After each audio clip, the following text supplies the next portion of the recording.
My interest in teams really stems from my childhood, because when I was a kid, my dad used to come home from work frustrated by his company. Now, he was a great salesman, God rest his soul, and a great guy. But he was always complaining about the way he was treated at work and how dysfunctional things were, and I didn't know what that meant when I was a kid. But later on, when I got my first job as a consultant, I was dealing with things like strategy and marketing and other operational issues in business. And I found myself distracted by this issue of teamwork.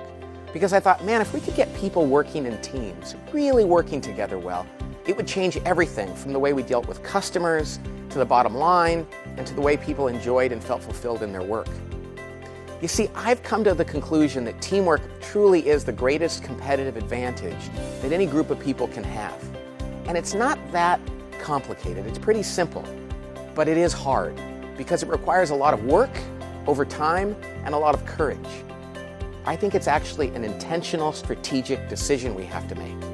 And by making that decision, we'll be much more likely to accept the cost and the sacrifice that it requires, and that will make it possible for us to encounter the full power of teamwork. You know, if I could say anything to leaders of teams, it would be this. One day you're going to retire from your job, from working.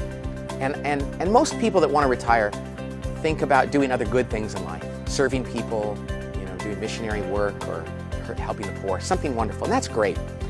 I want you to realize that while you're leading this team, you are having a bigger impact on people's lives than you may ever have. You change the way they go home at night, the way they treat their family and their friends and strangers on a bus. You affect their self-esteem, and that's going to carry over throughout their life. So let's not wait till we retire to realize the impact we can have on people's lives.